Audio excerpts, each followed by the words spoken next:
Ya, ahora vamos a partir con las lesiones graves que están en el artículo 397 del Código Penal número 2. Bueno, aparece el número 1, que serían lesiones graves gravísimas. Esa distinción, como dijo el profesor, no la hace el código. El código habla simplemente de lesiones graves.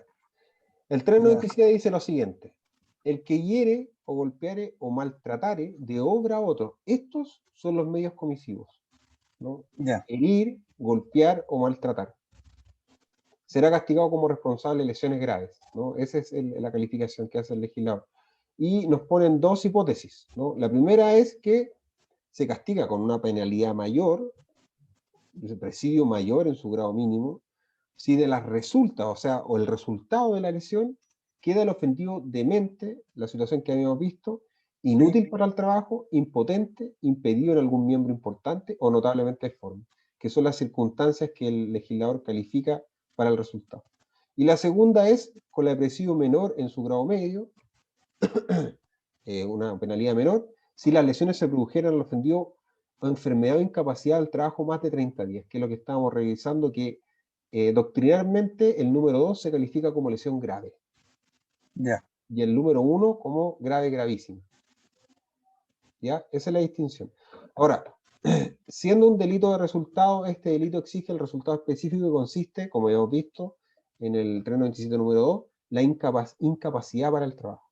Eso es lo importante. El delito de lesiones graves resulta cuando hay una incapacidad para el trabajo por más de 30 días, ¿no? Luego, ¿qué es enfermedad? Dale tú. Dice, ¿podría ampliar un poquito la diapo? Sí, altero. Por favor.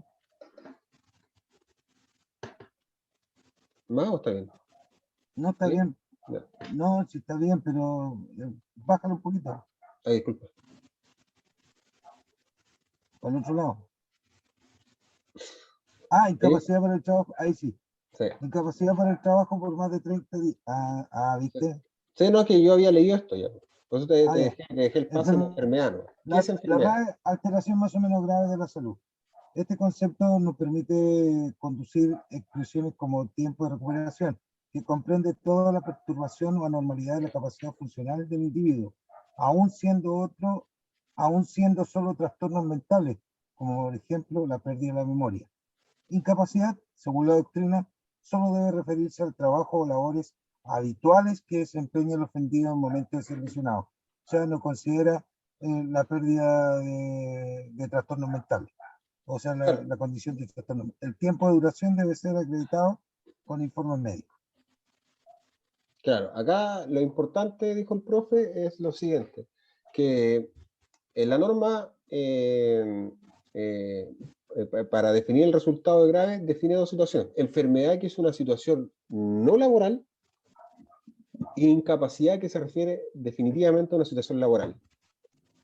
¿Cachai? Porque una enfermedad puede resultar, lógicamente, de una normalidad funcional de la capacidad funcional, como decía, ¿no? Pero Claro. no necesariamente del trabajo, no tiene nada que ver con el trabajo. El trabajo se le llama incapacidad, ¿no? Esa es la idea. Las contempladas en el inciso primero del artículo 397, esas son las modalidades, ¿no? Ya las habíamos hablado: herir, golpear, maltratar de obra, ¿no? Correcto. Y también se añaden las contempladas en el artículo 398, que es el siguiente artículo, ¿no? Y si las leemos, están acá, dice: el 398 nos dice que las penas del artículo anterior son aplicables respectivamente al que causare a otro alguna lesión grave, ¿ya? Y acá están los medios comisivos que nombra la diapo, que sería, bueno, dolo directo a sabiendas, ¿no? Sustancias o bebidas nocivas, que es el primer medio, o derechamente abusando de la credulidad, que es lo que estamos hablando de antes, o flaqueza de espíritu.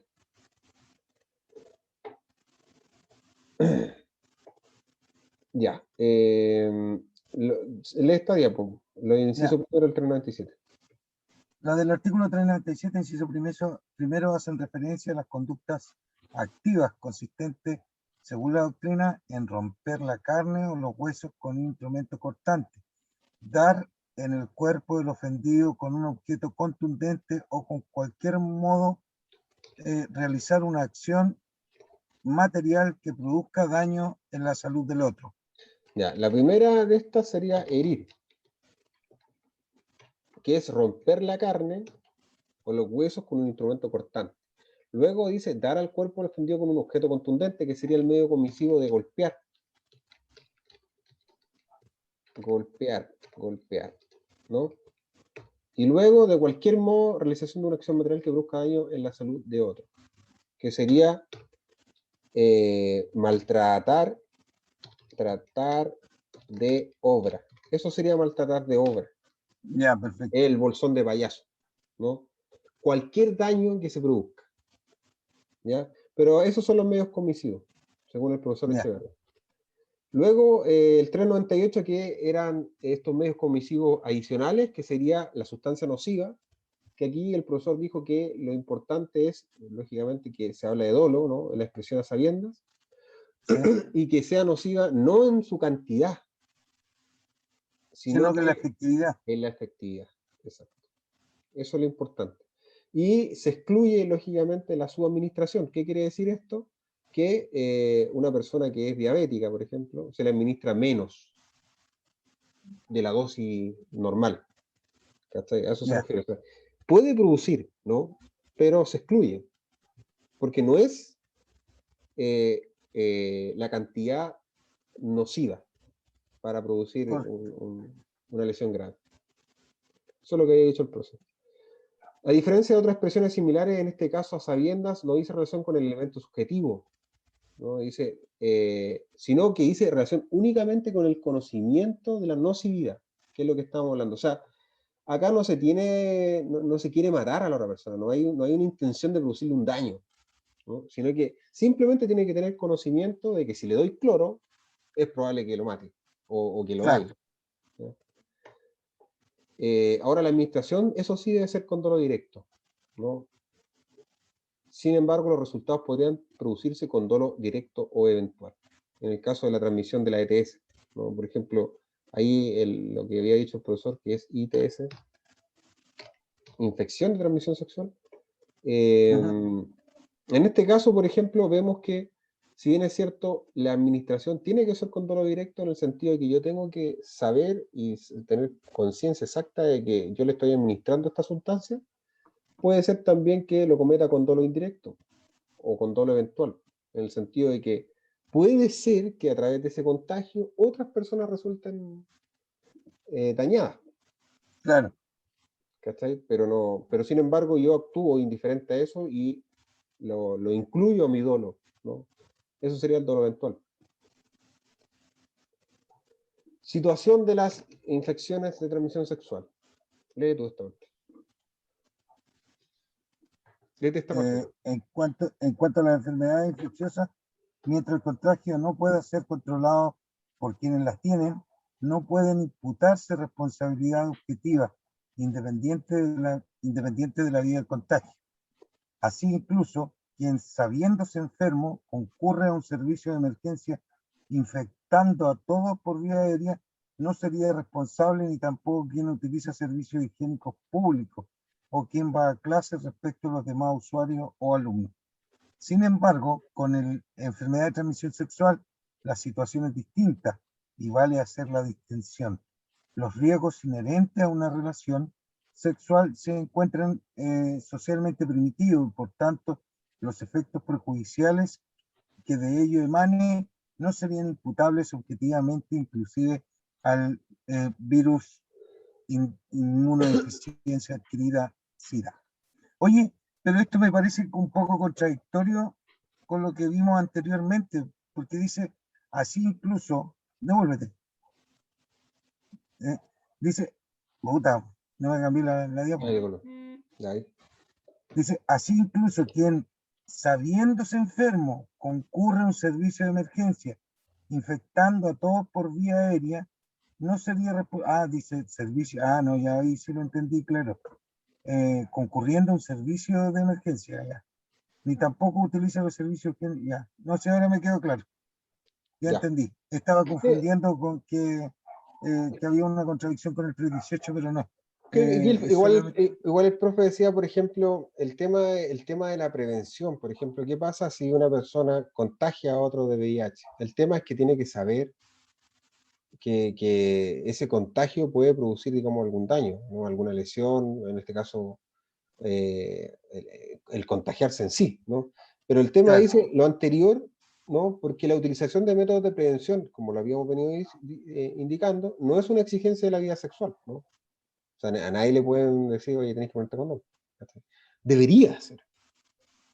Eso es distinto, ¿no? Claro. Pero hoy en día no es una exigencia. Entonces, el tema es que, por tanto, su no uso no implica un riesgo adicional al socialmente permitido.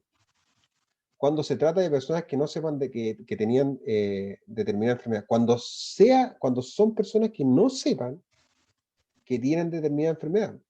Ahora, ¿qué pasa cuando saben? Pero ¿qué sucede cuando la persona sabe que tiene VIH, por ejemplo? ¿No? En este caso, la forma de determinar la imputación viene de la mano de la determinación de la libertad y consentimiento que mantiene la relación sexual. O sea, en definitiva, si yo tengo SIDA y le digo a la otra persona que tengo SIDA y sin embargo igual quiere tener sexo conmigo, no soy No responsable de hay eso. delito. No hay delito de lesión. No hay delito. Esa es la figura, por eso no se puede imputar objetivamente la conducta. Sin embargo, podría imputarse objetivamente cuando no hay un consentimiento, que es lo que veníamos diciendo al contrario. ¿Qué pasa con la relación sexual libre y consentida como medio de la administración? Es un hecho lícito y cuyos riesgos son socialmente admitidos, que es lo que estamos diciendo también. Lo relevante es Correcto. que qué tan libre y sobre todo consentida la relación sexual, ¿no? Entendiendo como el conocimiento de todos los riesgos, ¿ya? Si quien tiene la enfermedad no la comunica, que es lo que estamos diciendo, o sea, Sí. finalmente me hago el loco y no adopto las medidas de precaución, estaríamos, ¿no?, ante la administración de una sustancia nociva, ¿ya? A lo menos con dolo eventual, en el sentido de que no hubo una intención directa de que causar Intención daño a la directa, claro. persona directa, ¿no? Sino que, si bien es cierto, sabía que podía pasar, sin embargo, lo asumo como que no va a pasar, ¿no? Claro. Eh, Quizás no habría consentido, y es lo que veníamos diciendo lo mismo, ¿no? Si la persona lógicamente hubiera sabido, nunca hubiera tenido relaciones con esa persona. Bueno, si se adoptan las medidas necesarias, ¿no? El tema del cuidado y todo eso, y si ha comunicado el tener la enfermedad también, se están conscientes de mantener relaciones sexuales, por ende se asumen los riesgos y no sería imputable, ¿ya?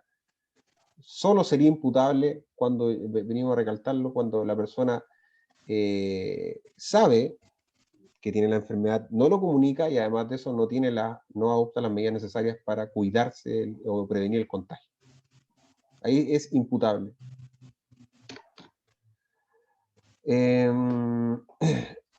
Ahora las modalidades del 398, ya habíamos visto que es el abuso de la credulidad o flaqueza de espíritu. Lo que veníamos viendo de la ETS es finalmente la modalidad del 398 en la administración de sustancias nocivas, ¿no? Exacto. Que es esto. Abusando de la credulidad. Ahora vamos a ver al abuso de la credibilidad o la flaqueza. Ya, acá el profesor dijo un dato rosa, pero realmente esto el profe dijo que no lo tomaran en cuenta. Así que esto no, la idea es no tomarlo en cuenta. Nuestros tribunales jamás han tenido ocasión de pronunciarse sobre el alcance de qué, de esta norma. Esto el profesor que no lo tomaron en cuenta. Pero acá el profe da una definición. Para Pacheco dice supercherías, filtros y brujerías de todo género ejecutadas por cualquier interés, ¿no? Y por una persona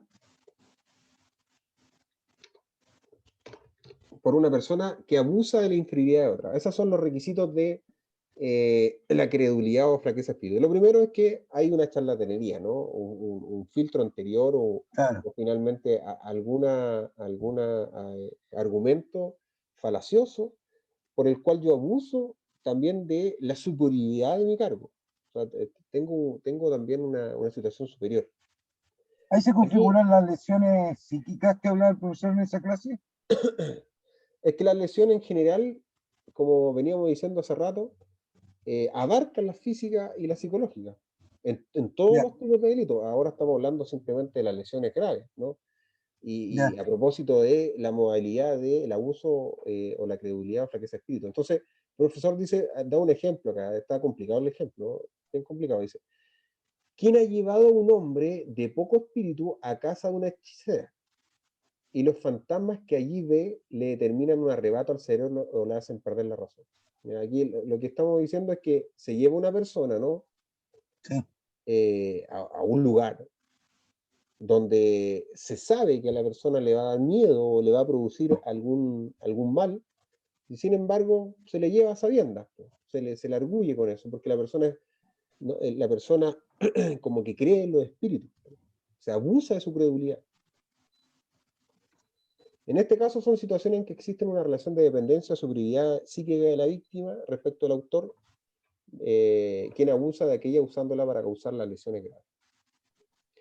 Luego de haber visto las lesiones graves y las modalidades, nos vemos las lesiones graves gravísimas del 397 número 1, que están en el mismo artículo. Solamente hay que sí. ver qué es lo que pasa con esto, ¿no? En los aspectos generales dice, léelos tú. Aquí lo relevante para la tipificación ya no es el tiempo que dura la enfermedad o incapacidad, sino cuáles son sus efectos en la vida del ofendido. La pena asignada al delito da cuenta del nivel de reproche que el legislador realiza. Se trata de situaciones en que el daño a la salud equivalente a una muerte en vida, convirtiéndose al lesionado en una persona distinta de quien era antes de la lesión. Bueno, de perogrullo eso, sí, al final eso es lo que va a indicar que son lesiones graves, gravísimas, porque va a ser una persona distinta hasta antes de la lesión. Para esto, el diagnóstico ha de suponer irrecuperabilidad o incurabilidad permanente. Ahí está la respuesta. Bien, o bien que los efectos sean más o menos intensos y prolongados en el tiempo, cuando haya un lapso de trascendente en la vida de una persona normal.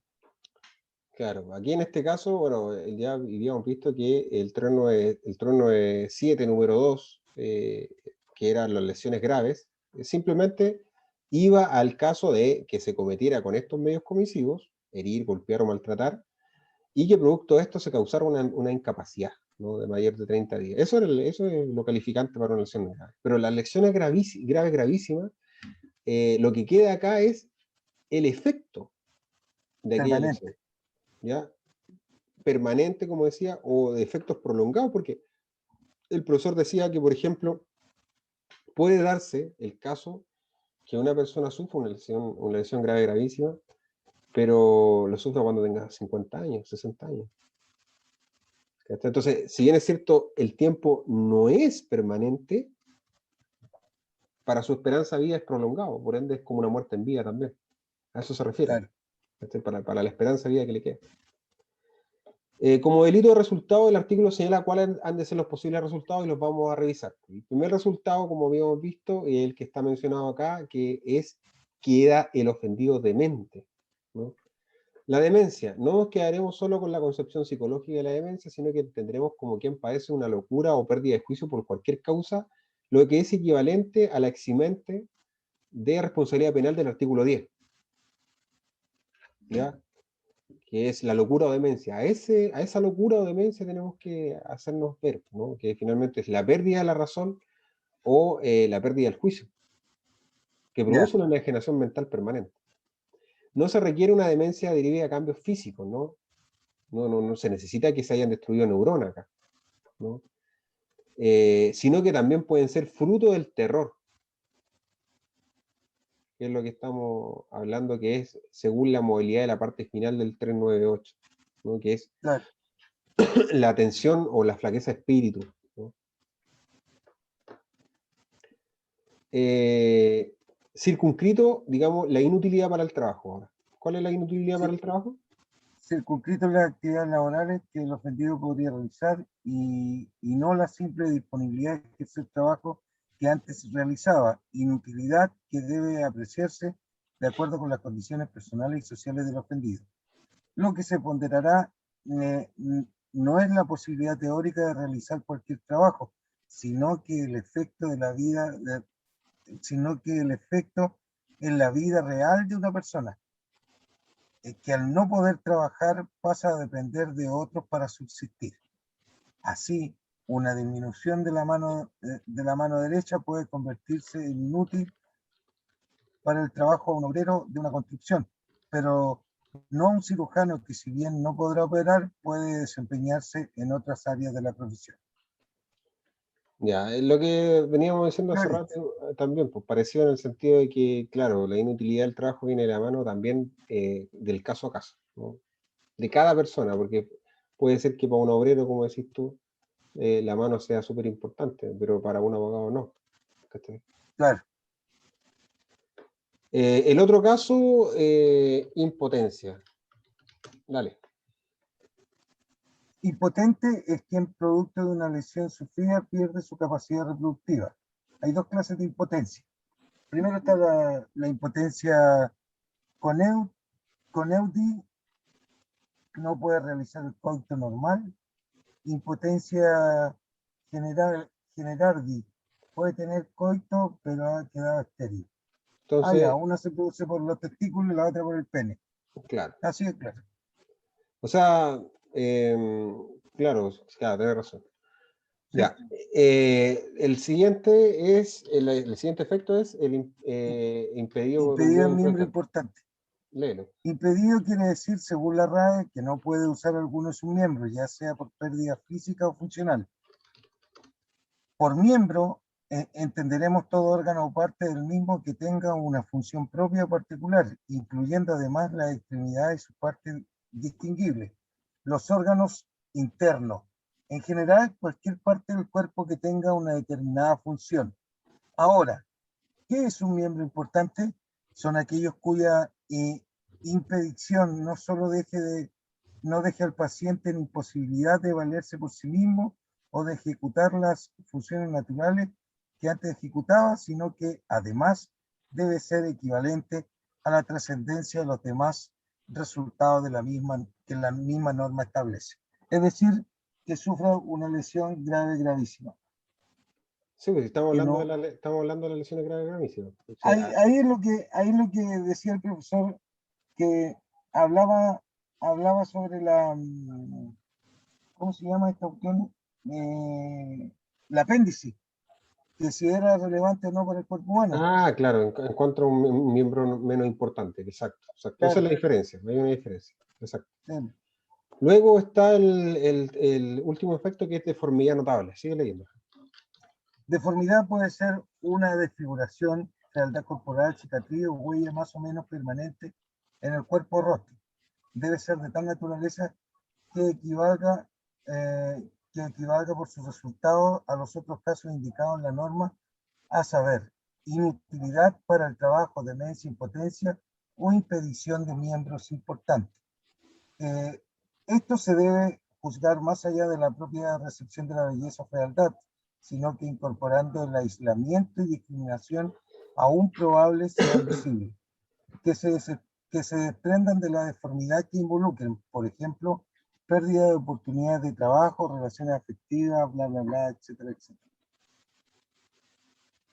Ya. Entonces, ese es el otro efecto que puede tener. Bueno, acá va más allá de un efecto de belleza, como dice, sino que también hay que tomar en cuenta el factor de discriminación y elemento que va a sufrir esa persona dentro de la sociedad, ¿no?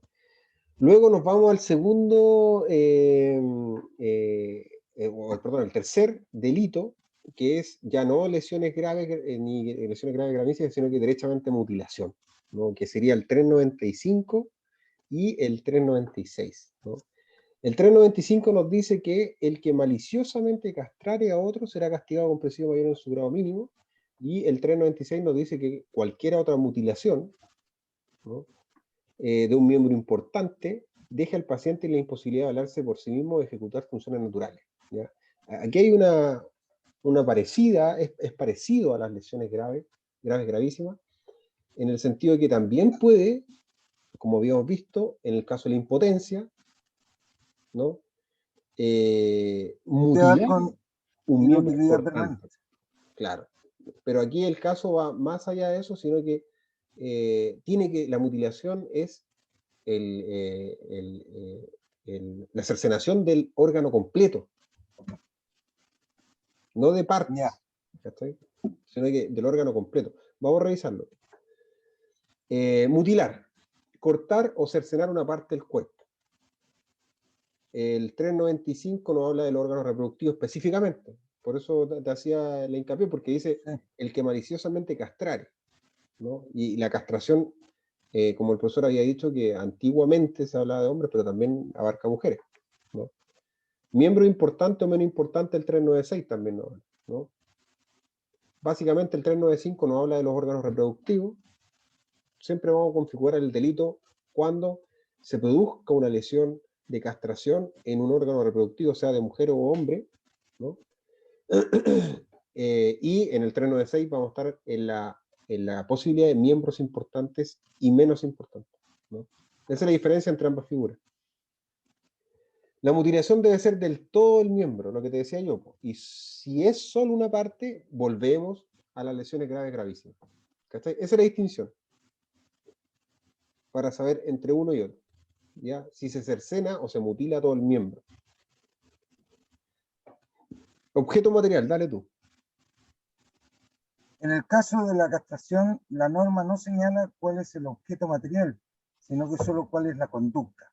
Así, en un principio, solo considerábamos objeto material los genitales masculinos. Claro, es lo que decías tú, ahora ya se considera también, me imagino que el clítoris en la mujer o otro órgano reproductor. No, pues Ay, aquí estáis hablando de reproducción. Entonces, el clítoris, como decía el profesor, si bien es cierto, es un bueno, elemento, tendría que digamos, ser de la extirparle biología. un ovario a la mujer en ese Exacto, caso. exacto, es capacidad reproductiva. Si no, Ya, estaríamos en perfecto. lesiones graves, gravísimas, por ejemplo. Ya. Sin embargo, lo que, lo que se afecta por la castración no es la virilidad, sino la capacidad reproductiva. Ahí está. Eso es lo importante. Por lo que además en los genitales masculinos también se configura la extirpación de ambos ovarios o del útero de la mujer en el o únicamente ambos testículos en el hombre. El artículo 396 hace una distinción entre miembro importante y miembro menos importante. ¿Cuál es la distinción? Bueno, el miembro importante, como habéis dicho tú, es aquel que deja al paciente imposibilitado de valerse por sí mismo, ¿no? O de realizar funciones naturales que antes realizaba. Ese es el miembro importante. Por ejemplo, un pierna, un brazo, un Claro. pie. eh, esos son miembros importantes. Miembro menos importante para el código va a ser cualquier otro miembro del cuerpo, por ejemplo, un dedo, una oreja, que son los que utiliza de sinónimo el código. ¿Ya? Si Sí. nosotros vamos a leer la norma ahora, dice cualquier otra mutilación de un miembro importante que deje al paciente en la imposibilidad de valerse por sí mismo o que de ejecutar funciones naturales. Esa es la definición de miembro importante. Hecha también con malicia, ¿cachai? Será penada con presidio menor en su grado máximo a presidio mayor en su grado mínimo. Espera un poquito, no me corté.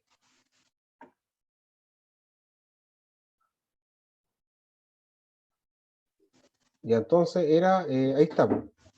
Hecha también con malicia, será, espera un poquito, están pulsando el ventilador. Sí, será penada con presidio menor en su grado máximo a presidio mayor en su grado medio, ¿no? Ahí están. Léelos tú esa parte. En los casos de mutilaciones de miembros menos importantes, como el dedo o una oreja, la pena será presidio menor en su grado mínimo a medio. Ya, ahí está el tema. Ahí está el tema de los miembros menos importantes, ¿no? Claro. La culpabilidad. Dale, sigue leyendo tú. Al señalar la norma que tanto mutilaciones del artículo 395 y 396 han de hacerse maliciosamente con malicia, dejan en evidencia que solo se pueden cometer con dolo directo, eventualmente, claro. Lo anterior porque, atendida la penalidad que tiene esta figura, se protege la posibilidad de que un accidente o un efecto más allá deseado provoque la privación de libertad que implica la norma. Ya, dolo directo, no se puede cometer con otro tipo de dolo. Exacto. Y la última diapo, dale. El legislador castiga la castración con penas que incluso igualan a la del homicidio simple, el presidio mayor en su grado mínimo a medio. ¡Wow! En cuanto a las mutilaciones de miembros importantes, presidio menor en su grado máximo a presidio mayor en su grado mínimo. Las de miembros menos importantes, presidio menor mínimo a medio. Ya lo habíamos visto. Ya, ahí está todo. Terminamos. Nos vemos Ya, mañana. Descansa. Ya, hermano. Cuídate. Igual Chao. tú. Chao, chao.